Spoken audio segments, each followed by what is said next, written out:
მოგესალმებით ჩემო არხის მაყურებლებო და მსმენელებო. დღეს 3 ნოემბერია, მე გიბრუნდები სპორტული სიახლეებით.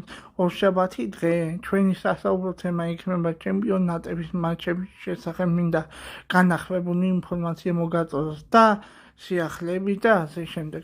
დავიწყოთ იმით, რომ გიორგი აბულაძემ ნისაში სადებიუტო გოლი შეაგდო გუშინ, როგორც ვიცით, ასევე ზურიკომ დავითაშვილი ულამაზესი საჯარიმოდ გარედან გადაბრძანა ხრიანში, კარებში და მე წარმატებას ვუსურვებ ჩვენ ბიჭებს.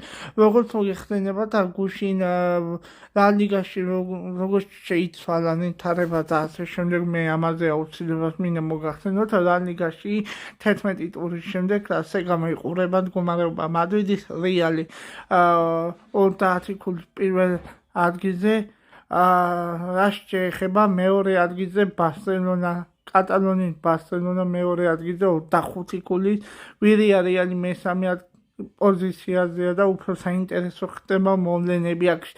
ყოველნაირად შესაძლოა ჯერ ვერ ვიტყვი, რომ მადრიდის რეალმა განაცხადი გააკეთა თითქოს, რომ ჩემპიონობისთვის იბრძვის და ასე შემდეგ, მაგრამ ჯერ ამაზე საუბარიც ადრეა რა. ვერ ვიტყვი ნამდვილად. რაიო ვალეკანო განადგურდა 4-0 და ერთ-ერთი საგოლე პასის ავტორი კი ჯორჯ მიკაუტაზეა და წარმატებას ვუსურვებ არაერთ ჩვენ ქართველ სპორტსმენებს. როგორც მოგეხსენებათ, პრემიერ ლიგაში ასეა მდგომარეობა.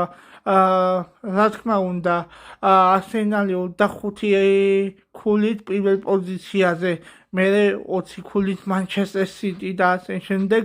რა თქმა უნდა, ლივერპულმა წაგებების სერია შეწყვიტა გუშინ წინ, ასტონ ვილასთან 2-0 მოიგო და ძალიან გამორჩეული მატჩი ჰქონდა გიორგი მამარდაშვილს.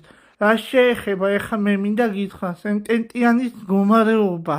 ზურიკოს გუნდზე მაქვს საუბარი, გასავალ ზონაშიც არ არის, თითქოს შანსი აქვს, რომ ლიგა 1-ში დაბრუნდეს და თავარი მიზანი არის გუნდისთვის, რომ კიდე მონაწილეობა მიიღოს უმაღლეს ლიგაში და ასე შემდეგ.